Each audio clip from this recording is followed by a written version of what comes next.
Bueno, episodio número 28 ya de este ciclo Libros para Atorrantes. Mi nombre es Ariel Garis y en esta oportunidad vamos a tratar a uno de los grandes escritores rusos de todos los tiempos, Fyodor Dostoyevsky. Aquí lo podés ver en este libro tipo Biblia, no es casual que sea editado en tipo Biblia, la obra de Dostoyevsky, y el libro eh, donde que hablaremos es Crimen y Castigo. No sé si lo podés ver por el brillo. Bueno, con el solo hecho de ver el nombre, Dostoyevsky ya es mucho, ya es decir, Crimen y Castigo. Avancemos un poquito. Aquí no vamos a dar un análisis tan profundo sobre la obra de Dostoyevsky, porque de eso te tenés que ocupar vos si querés seguir ahondando en ella. Esto es solamente una hoja de ruta, como siempre decimos y como siempre debemos decir, porque el público se renueva o aparecen nuevos visitantes. Así que les aclaro que esto es simplemente hablar de datos puntuales acerca de un determinado autor y de su obra. Dostoyevsky nació en Moscú en 1821 y murió en San Petersburgo en 1881. La ciudad fundada por el zar Pedro I el Grande, ¿no? Que era la ciudad, la usina cultural e intelectual de aquella Rusia zarista, ¿no?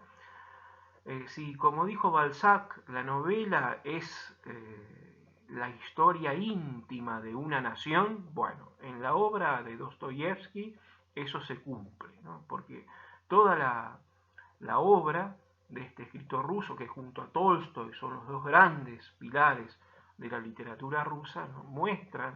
Ambos muestran cuál era el sentimiento ruso previo a la revolución de 1917, cuál era el clima que se vivía, el espíritu del pueblo ruso, sus problemas, sus angustias, pesares, todo lo que hace al espíritu de una época y de un pueblo. Dostoyevsky nace en una familia de clase media muy culta, el papá era médico, pero era un tipo muy severo, muy severo. Y la mamá era el símbolo allí en el hogar familiar del amor, del cariño, ¿no? Todos estaban apegados a la mamá. La mamá muere tempranamente y Dostoyevsky no, más de una oportunidad le deseó la muerte a su padre, ¿no?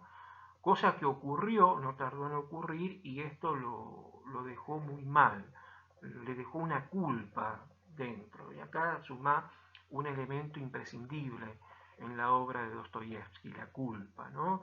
Por eso es un autor que, que remite mucho a los temas psicológicos y existenciales, desde luego. Dostoyevsky va a seguir una carrera militar, una carrera de ingeniero militar, que va a abandonar su carrera militar en los años 40, cuando abraza las letras, ¿no? Quiere dedicarse a escribir, a, a publicar, y por eso se saca el uniforme y, y toma la pluma. Pero también comienza una militancia política, ¿no? Un compromiso político en grupos de tendencia nihilista, es decir, escépticos. Nihilismo viene de nihil, en latín nada, y también en grupos de tendencia socialista, subversivos, ¿no? Críticos, enemigos de la aristocracia rusa en decadencia, ¿sí? Si por aristocracia entendemos el gobierno de los mejores, estos mejores, entre comillas, ya estaban en franca decadencia. Va a escribir una novela en estos años, en el año 44, Pobres Gentes, donde va a denunciar el problema social, la pobreza, la miseria en Rusia, y esta novela es muy bien aclamada por la crítica, que estaba interesada en tales temas. Luego seguirán una serie de novelas que no tuvieron tanto éxito, y esto lo va a sumar en una depresión a Dostoyevsky, es decir, ¿sirvo para esto o no sirvo? La culpa, la depresión, ahí vas sumando elementos psicológicos que se hicieron tan notables en su obra. En esa década del 40 participa en grupos, como te dije, combativos, subversivos, y va a ser tomado prisionero, ¿no? Va a ser condenado a muerte. Está ya formado un pelotón de fusilamiento. Dostoyevsky siente la muerte, que es inminente, se abraza a una cruz, toma una cruz en su mano, y era un ferviente cristiano ortodoxo, ruso. Ahí se va a hacer mucho más, va a abrazar a la iglesia ortodoxa, al cristianismo ortodoxo ruso con mucha más fuerza, porque justo cuando toma la cruz, ¿no?, viene una orden del zar que les perdona la vida a él y a sus camaradas.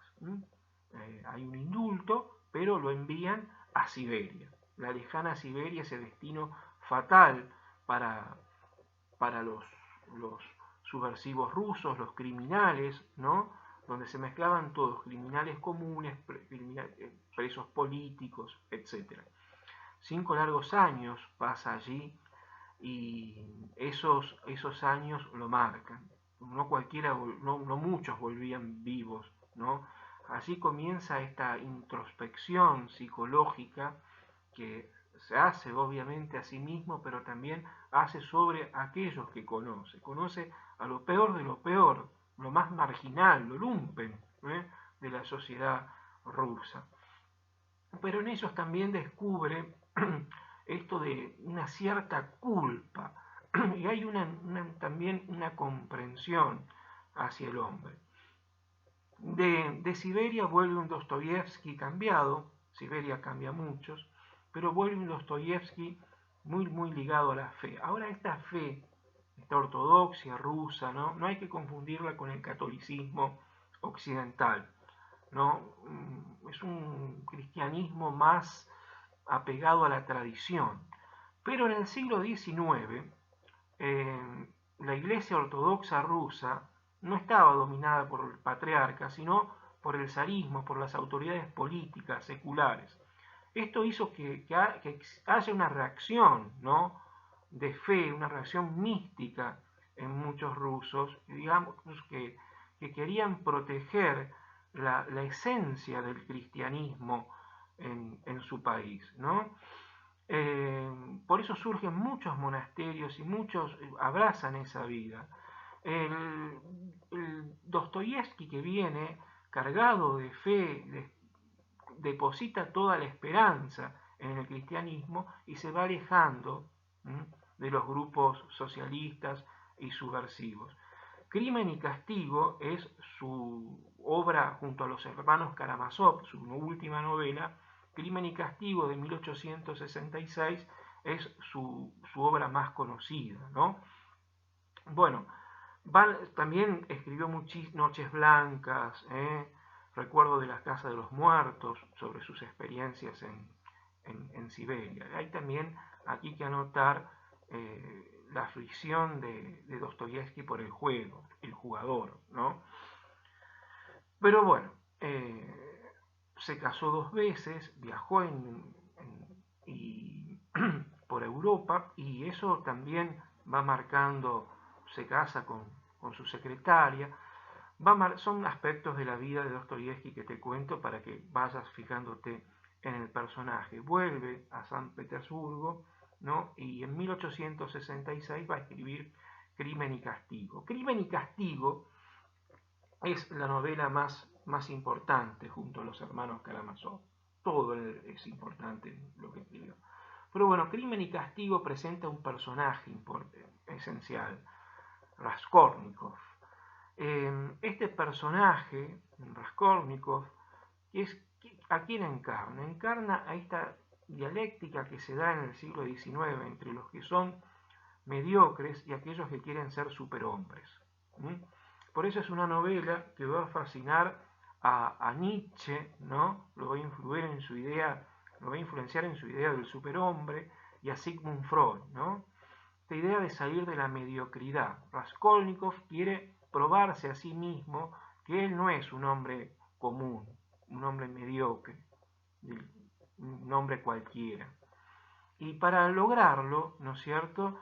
Él es un estudiante perseguido por la miseria, por las perturbaciones existenciales, mantenido por la mamá y por la hermana, y pide plata prestada a una valga la redundancia, a una prestamista, una usurera.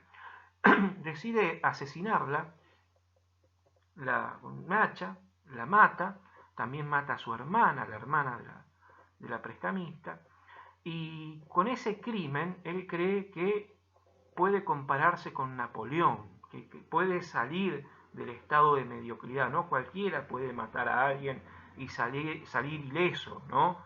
de un crimen. Pero en las noches aflora en el sueño, en las pesadillas que va teniendo, aflora la culpa, nuevamente la culpa, ¿no? Y el deseo de redimirse. Conoce a un borracho, a través de él conoce a su hija, y hay una prostituta, ¿no?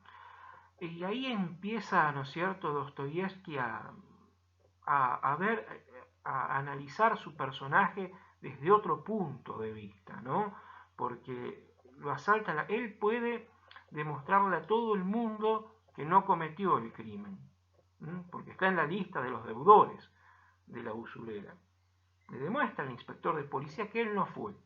Hay otros además que se hace cargo del asesinato. Le puede demostrar a todos que él no fue, pero no se lo puede demostrar a alguien, a él mismo. Por eso el crimen perfecto aquí no existe. A él mismo no puede demostrarse que esa tesis de salir del hombre común no cabe. Entonces va a confesarle a la justicia su crimen, a la policía, y es enviado a Siberia. Lo acompaña a la prostituta y finalmente no hay allí una redención por el amor. La fe también aquí, por supuesto, jugó un papel importante para que el atormentado, redimido Raskolnikov, que es un juego de palabras, ¿no? Decadencia de los Romanov, de la casa gobernante, de la dinastía gobernante en Rusia, pueda comenzar una nueva vida, ¿no? Todo esto ya está prácticamente anunciándose un cambio de época en Rusia que va a ocurrir en 1917 con la revolución. Revolución que, por otra parte, de carácter bolchevique, comunista, el marxismo-leninismo, creo que Dostoyevsky no la hubiese podido aprobar nunca, ¿no?